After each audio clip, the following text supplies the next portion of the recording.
Ok, vamos con el problema número 5. Este va a ser uno de corrección de factor de potencia más usual. Este suele ser, digamos, que es popular en los exámenes. Pueden esperarse uno en el examen. No estoy diciendo que vaya a salir de fijo, pero es algo que deben saber de fijo. Ok, el problema dice lo siguiente. Dice, una fuente de 480 volts, 60 Hz, energiza las siguientes cargas conectadas en paralelo. Algo importante aquí. Las cargas siempre se conectan en paralelo. ¿Por qué es esto? Porque en paralelo, digamos, vamos a ver, las cargas están diseñadas para una tensión eléctrica. Es decir, yo agarro un bombillo, ese bombillo está diseñado para 120 volts. Eso es valor RMS. El enchufe de la computadora está diseñado para 120 volts, etc. Los electrodomésticos están diseñados para operar a una tensión determinada. Y por eso es que los electrodomésticos de las casas siempre se conectan en paralelo. Todas las cargas siempre se conectan en paralelo. Entonces, una pregunta que para efectos de examen no va a ser válida, y ojo que lo estoy diciendo aquí, es las cargas siempre van a ir conectadas en paralelo a menos que se indique explícitamente lo contrario. Si no me dicen nada, las cargas van a estar en paralelo. De acuerdo, entonces nos están dando un sistema, una fuente que tiene 480 volts, 60 Hz y que alimenta unas cargas en paralelo.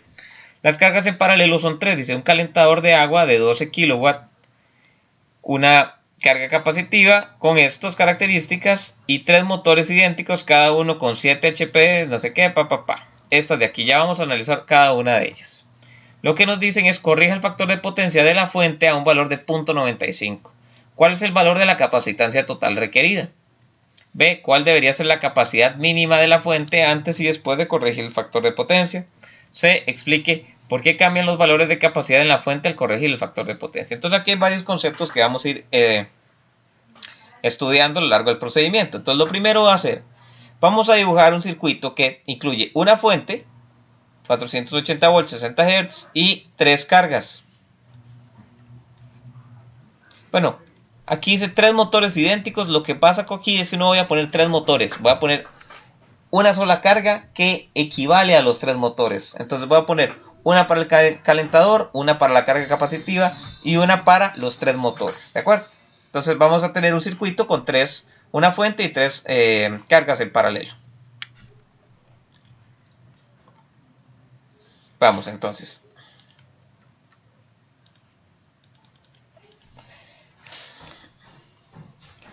Vamos por aquí, tenemos la fuente.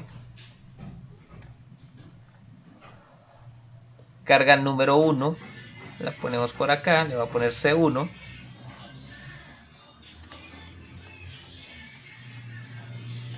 C1, vamos por acá, le ponemos C2 a esta. Y esa C es de carga, ¿verdad? No es de capacitancia. Y tenemos una carga número 3. Entonces entendamos el problema. Tenemos esas tres cargas que la fuente alimenta.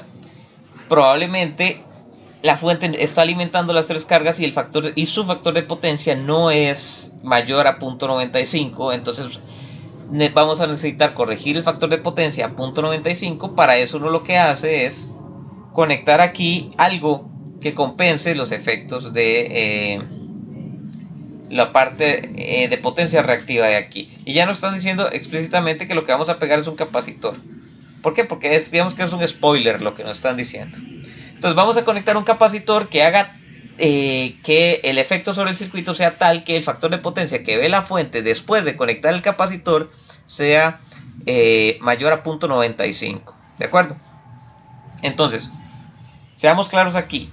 Cada una de estas cargas, C1, C2 y C3, tiene un factor de potencia definido que no vamos a cambiar. No lo podemos cambiar porque digamos que una es una resistencia. El factor de potencia de la resistencia no lo podemos cambiar porque tiene características inherentes a su comportamiento. Una resistencia siempre tiene un desfase nulo y por ende siempre tiene un factor de potencia unitario. Un capacitor siempre tiene un desfase de 90 grados y por ende siempre tiene un factor de potencia nulo. Y un inductor igual. Entonces cada una de esas no las cambiamos. Lo que hacemos es cambiar lo que el inductor, perdón, lo que el generador o la fuente está viendo de aquí para acá. Al agregar ese capacitor, el equivalente que ve esta fuente es diferente, y entonces su factor de potencia, el de la fuente, sí puede ser modificado. Voy apuntando ciertos datos por aquí. Como todos los elementos están en paralelo, todos van a tener la misma tensión, entonces resulta bastante conveniente poner aquí la tensión y le voy a poner de una vez ángulo de 0 grados. Además voy a apuntar por esta esquina de aquí que la frecuencia es de 60 Hz.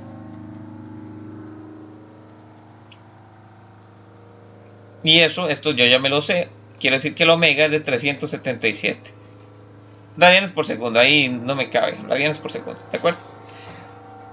Entonces vamos a hacer unos cálculos del comportamiento antes y después de conectar el capacitor. Vamos a ver qué factor de potencia se tiene antes de la conexión y qué factor de potencia se tiene después de la conexión. Entonces vamos una a una, analizando cada una de las cargas. Entonces vamos a tener la carga 1. Y vamos a ver que lo que vamos a sacar es cuánta P tiene y cuánta Q, y esto no es necesario, pero lo voy a hacer, cuánta S tiene la carga 1. Le voy a poner subíndices 1, 1 y 1. Vamos con la carga 1. ¿Qué me dicen de la carga número 1? Ok, dice un calentador de agua de 12 kilowatts. Ok, un calentador de agua, ¿qué es? En algún momento cuando estuvimos describiendo las resistencias, dijimos que estas se utilizaban en aplicaciones en las que hubiera que calentar algo. Esa era como la aplicación número 1 de las resistencias. Entonces, como es un calentador de agua, vamos a asumir que solamente tiene parte resistiva. Los calentadores, los hornos, etcétera, solo tienen parte resistiva. Y vamos a ver, si se fijan, lo que me están dando es 12 kilowatts. Aquí vamos a suponer que la parte reactiva es nula. Entonces vamos a poner en que P1 es 12 kilowatts. Q1 va a ser de 0. Nada más aquí lo hago para recordar las unidades. Le voy a poner kilo VAR, 0 kilovar. Y el C1 va a ser igual a 12, pero las unidades de S son diferentes, entonces va a ser kVA. ¿De acuerdo? Entonces ya tenemos la carga 1, todo bien. Carga 2. P2, Q2 y S2 van a ser nuestros objetivos aquí. Vamos a ver qué tal. Dice, la carga 2 es una carga capacitiva y me dan todos estos datos. Entonces aquí hay que entender ciertas cosas. Un capacitor, ¿qué factor de potencia tiene? Ok, un capacitor, como produce un desfase de 90 grados y el factor de potencia es coseno de zeta, un capacitor tiene un factor de potencia de 0. Y a mí me están diciendo que el factor de potencia o el coseno de zeta aquí no es de 0, es de 0,707. Ok, entonces ¿qué tengo que suponer yo?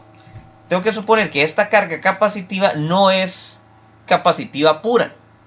¿A qué me refiero con esto? Imaginemos que esa carga es una combinación de resistencia-capacitor. Entonces, al tener eso, una parte de su potencia es reactiva y otra parte de su potencia es activa. Eso es lo que nos indica esto de aquí. Ahora, me están diciendo que la parte reactiva es de esto. Yo, a partir de cálculos, puedo llegar a cuánto es la parte activa. Entonces, eso es lo que vamos a hacer. Carga capacitiva, coseno de zeta es igual a 0,707 y tenemos esta potencia reactiva. Entonces, voy a poner la potencia reactiva por aquí. Y es 2,12 y 0,707. Entonces, vamos para allá. Esto ya lo tengo, entonces. 2,12 kVAR. Por aquí, o sea, voy a anotarlo por aquí al ladito. Decía que coseno de zeta era igual a 0,707. Y aquí quiero decir algo. En algún momento dijimos que los elementos pasivos cuando las potencias en los elementos pasivos daban positivas, el elemento iba a estar haciendo lo que hace un elemento pasivo, que es consumir. Cuando ustedes calculen la potencia de una resistencia y les da 5 watts, ustedes dicen, ok, está consumiendo 5 watts.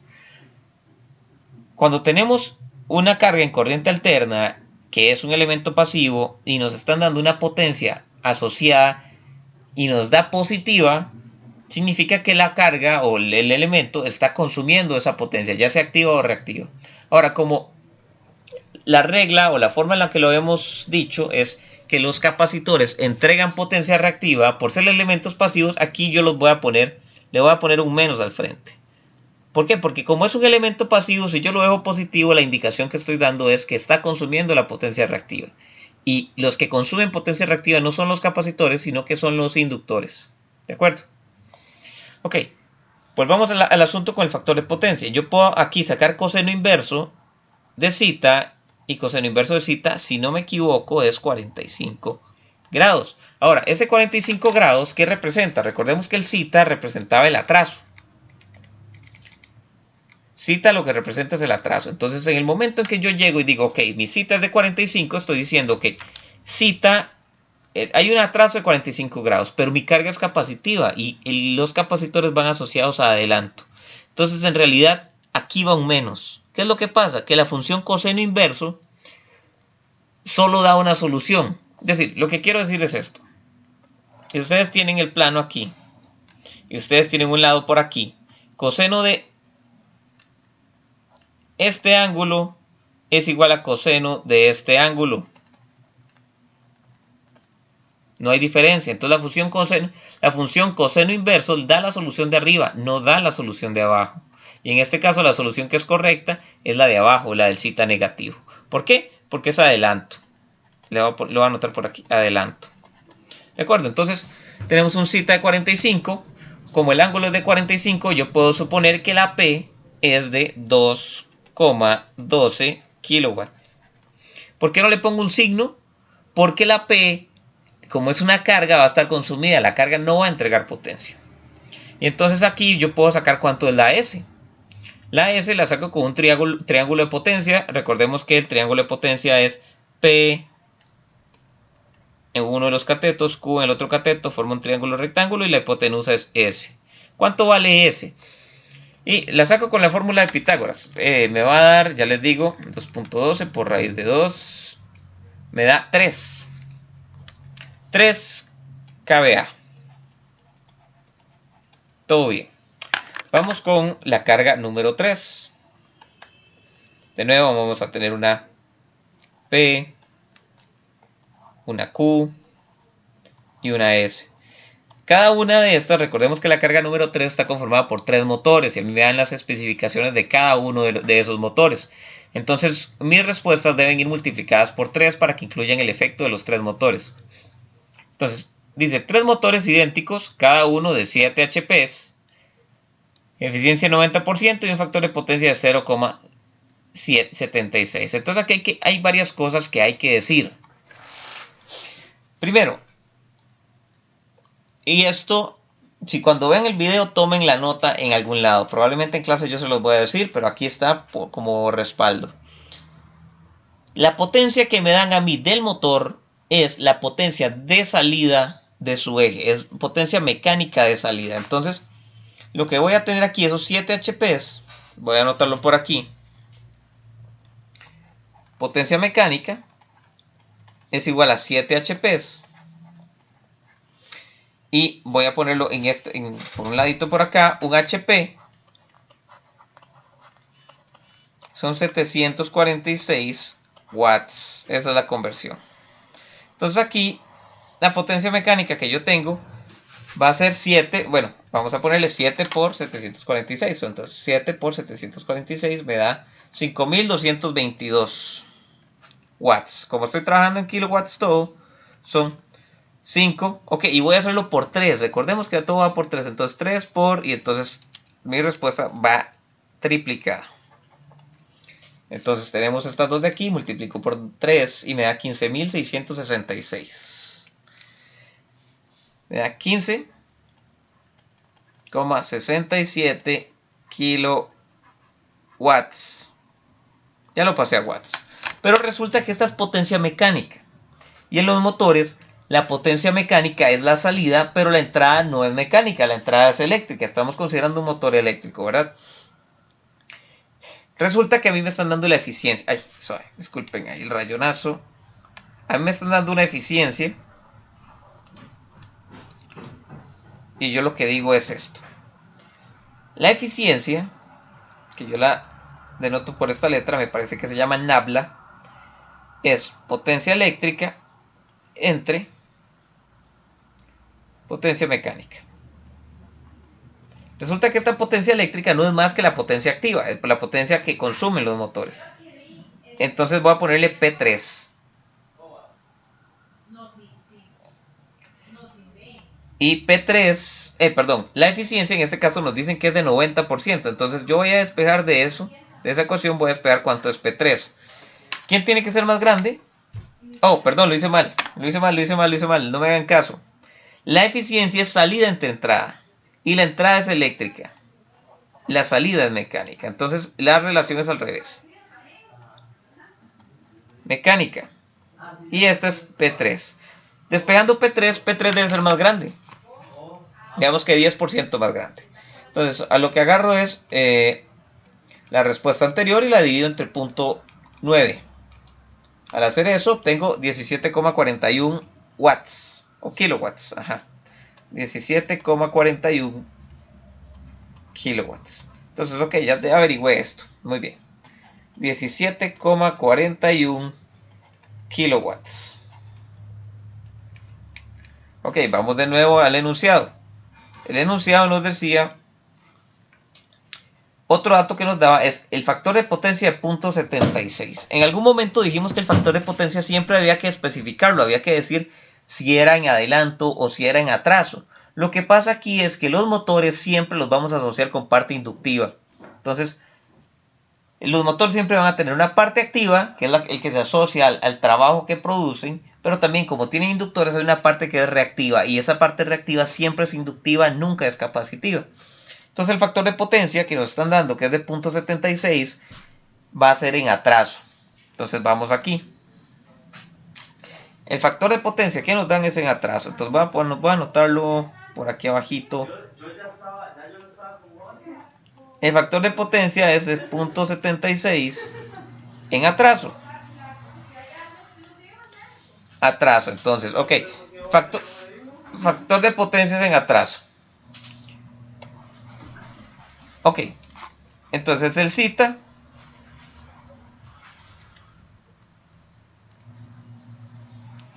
asociado a ese factor de potencia, vamos a sacarlo. Ay, pucha, que estorbo. Bueno, voy a hacerlo aquí arriba. Ese cita, voy a hacerlo por acá. El cita lo voy a hacer como coseno inverso de 0.76. Coseno inverso de 0.76. 40,5.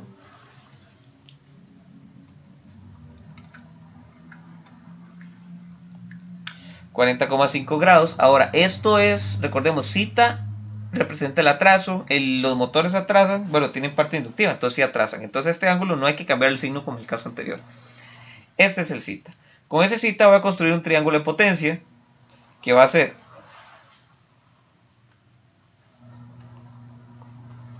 P, Q, S. Tenemos la P, tenemos el cita, entonces podemos sacar la Q. El Q va a ser ahí trigonometría. No voy a perder el rato haciendo eso. Simplemente tangente de cita es Q entre P. Entonces voy a despejar a la Q de ahí. Tangente de cita es Q entre P. Entonces P por tangente de cita me da Q.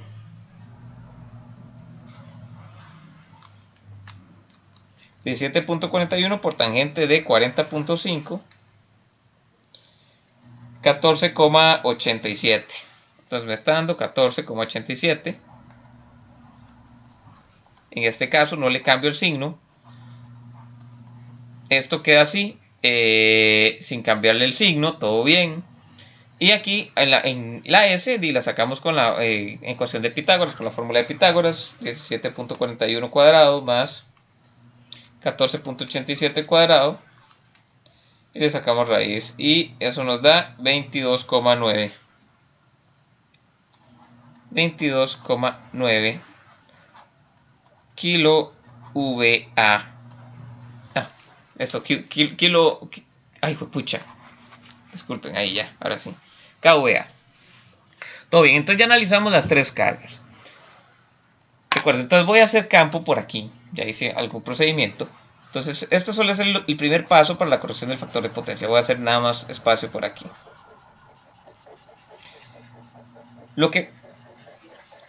Algo que es importante es cuánta potencia está entregando la fuente. Entonces, para hacer esto, hay que hacer algo. Que mucha gente comete un error y aquí lo advierto, es mucha gente lo que llega y hace es, dice, bueno, la S de la fuente va a ser igual a cada una de las S individuales. Y eso no es cierto.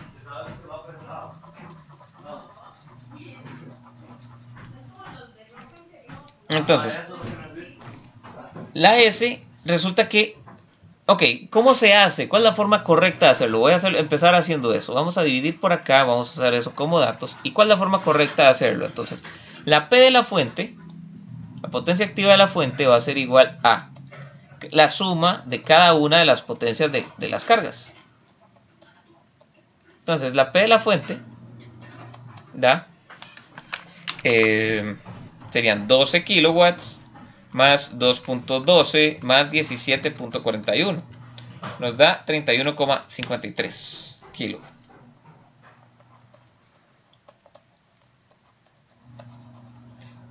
Vamos con la Q de la fuente. Q de la fuente. Entonces, Q1 más Q2 más Q3. A la hora de sumar, tenemos en el primero tenemos un 0, en el segundo tenemos menos 2,12, en el tercero tenemos 14, esto.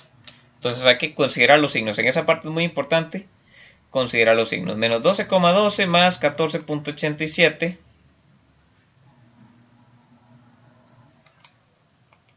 Me da 12,75. 12,75 kVAR. ¿De acuerdo? Entonces, ¿cuánto da la S total? No, esto tal vez no lo vayamos a utilizar de forma directa, pero la S de la fuente la saco a partir de la Q de la fuente y de la P de la fuente con la ecuación de Pitágoras, la fórmula de Pitágoras, 53 al cuadrado más 12.75 al cuadrado, y eso nos da 34,0. Entonces 34,0 kVA. Ahora, esto es diferente a la suma de S1 más S2 más S3. Por favor, háganlo para que vean. Esto da un valor no mucho más grande, pero tal vez no mucho más grande, pero sí es más grande. Da un valor de 37. Entonces hay que hacerlo por componentes de P y no por la suma de las S, componentes P y Q. Perdón, ahí es componentes P y Q.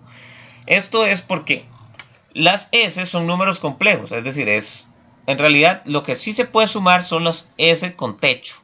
Recordemos que una S1, por ejemplo, es P1 más JQ1. Yo sí puedo sumar S1 con S2, por ejemplo, siempre y cuando sean como números complejos. Lo que no puedo sumar las magnitudes tal y como no puedo sumar magnitudes en una suma vectorial. ¿De acuerdo? Entonces, nada más, teniendo eso claro, vamos a proceder a realizar la corrección. Y vamos a calcular cuánto es el zeta en este caso. Recordemos que vamos a calcular el factor de potencia, mejor dicho. El factor de potencia es coseno de zeta, pero también es P de la fuente entre S de la fuente. Y si hacemos esto, sería 31.53 entre 34. Y eso da 92,7. 92,7. Perdón, 0.92. 7. 0,927 es el factor de potencia, y cabe destacar que el factor de potencia es en atraso. ¿Cómo sé yo que es en atraso? Porque a la hora de sumar las potencias reactivas, esta que es capacitiva, la Q2, con esta que es inductiva, la Q3, dan como resultado algo que es positivo. Y si es positivo quiere decir que las cargas se están consumiendo, lo que quiere decir que son predominantemente inductivas.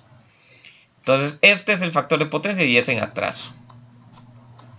Si yo quiero compensar ese factor de potencia, corregir ese factor de potencia, lo que necesito es agregar un capacitor o un banco de capacitores como me han pedido. Si hubiera quedado con un factor de potencia en adelanto, lo que necesito es agregar un banco de inductores, o lo que se le llama banco de reactores. Eso se le llama a nivel industrial. Entonces tenemos esto. Ojo lo que vamos a hacer. Aquí vamos a ocupar esta parte de la página.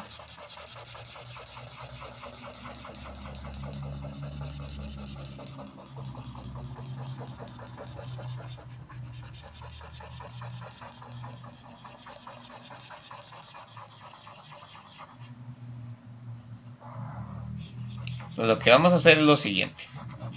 Nosotros ya tenemos un triángulo de potencia. Lástima que no tengo colores, pero bueno, yo creo que sí puedo usar colores, pero mucho enredo, mejor no. En este momento lo que tenemos es esto. Tenemos una componente que se llama P de la fuente,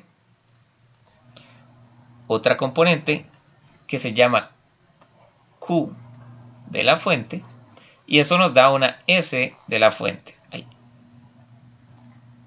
S de la fuente. Esto es antes de corregir el factor de potencia. Aquí tenemos un zeta, y ese zeta es el que está asociado a este factor de potencia que está aquí abajo. Lo que vamos a hacer nosotros es a este triángulo de potencia le vamos a añadir algo más. Al conectar esto, al realizar esta conexión, vamos a agregar potencia. Vamos a hacer que este elemento agregue potencia. Ahora, esta Q que estamos dibujando aquí, que está como para arriba, significa consumo de Q.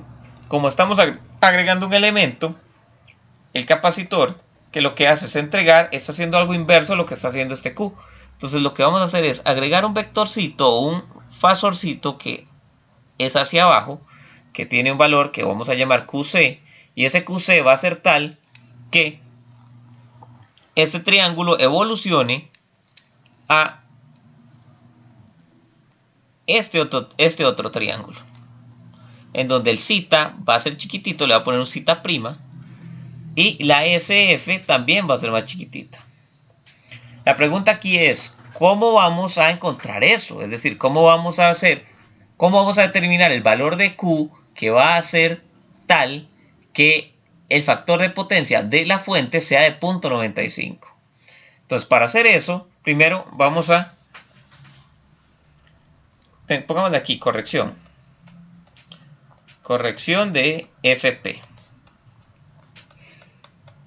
Entonces, yo quiero que coseno de zeta sea igual a 0.95.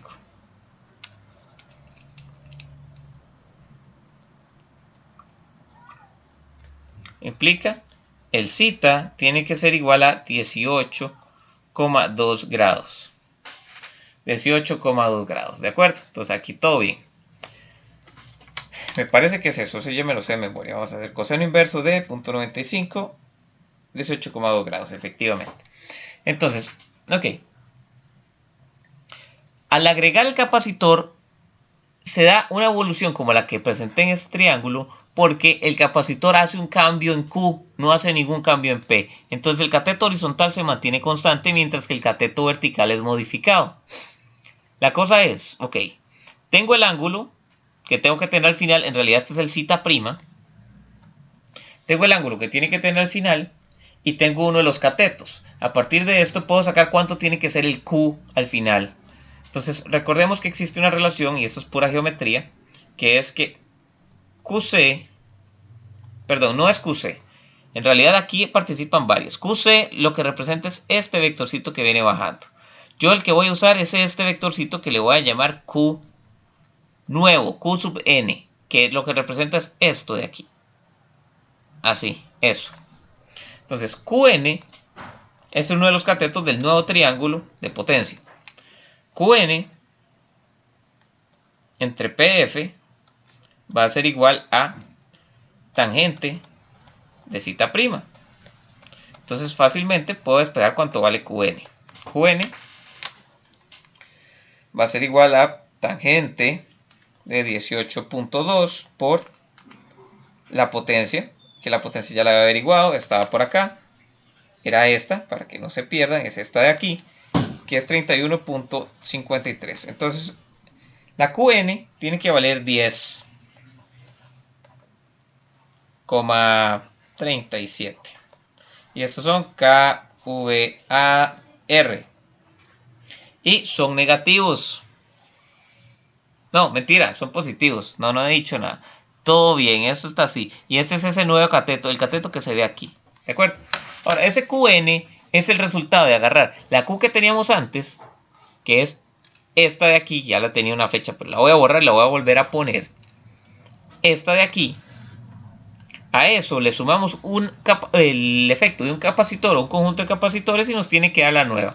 Entonces la ecuación que vamos a plantear para las potencias reactivas es que Q nueva va a ser igual a la Q que teníamos al inicio, la de la fuente inicial, más una Q de capacitor. Y de aquí voy a despejar la Q del capacitor y nos va a dar, dice que es 10.37 menos 12.75, dice que da menos 2,38. Da negativa porque los capacitores entregan potencia reactiva. 2,38 y aquí van las unidades, no me cabe, aquí van las unidades, ¿verdad? Todo bien. 2,38. Ese 2,38 yo ya sé que es la potencia reactiva asociada al capacitor. Además conozco la tensión asociada a ese capacitor, que es de 480 volts, ángulo de 0 grados. Entonces, yo lo que voy a decir es lo siguiente. Recordemos, Q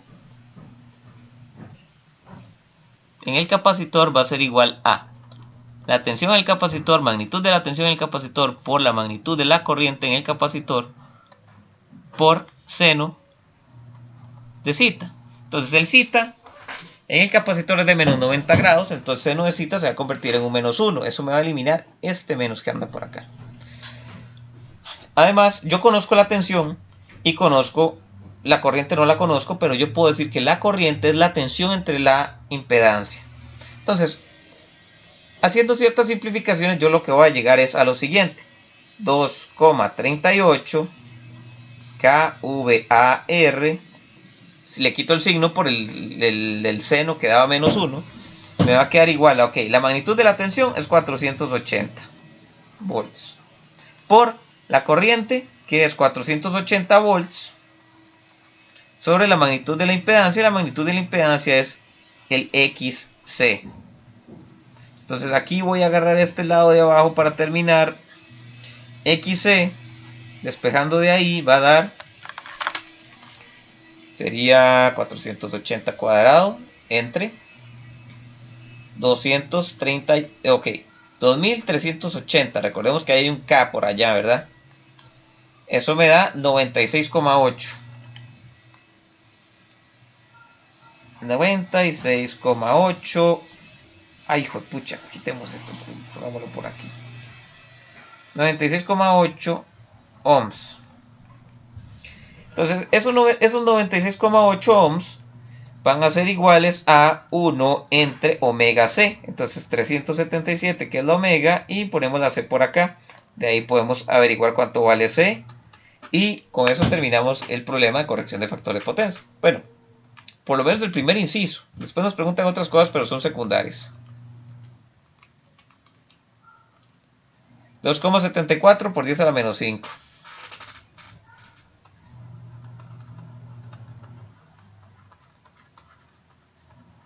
Y esta es la capacitancia que hay que pegar ahí en paralelo para que el factor de potencia sea de 0.95. Entonces esta es la primera respuesta. Déjenme ver las demás.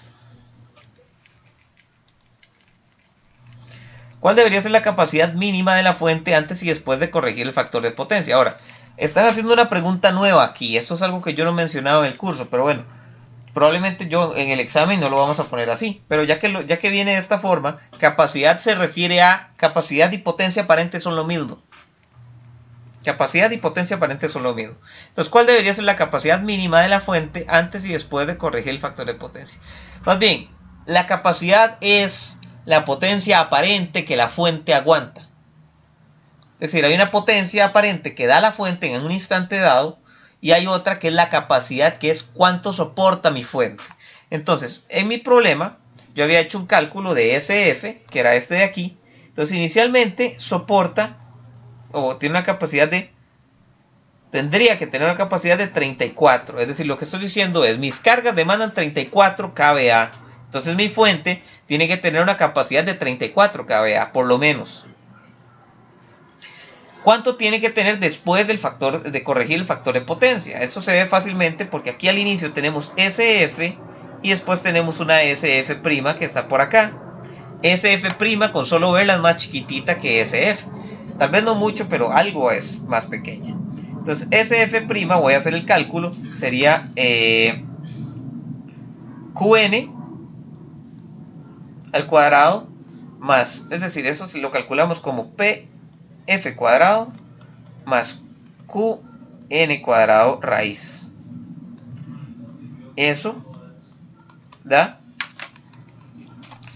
31.53 al cuadrado más 10.37 al cuadrado. Y le sacamos raíz y me da 33,19. 33,19. Entonces, y esto es kVA. Ahí no se ve muy bien, pero bueno. La cosa es, logramos hacer que la fuente entregue menos corriente.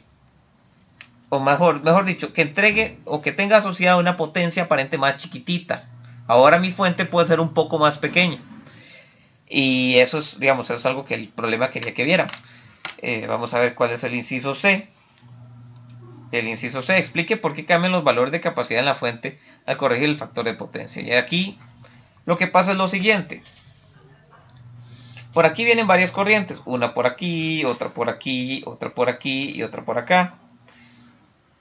Antes de corregir el factor de potencia vienen las primeras tres corrientes van bajando.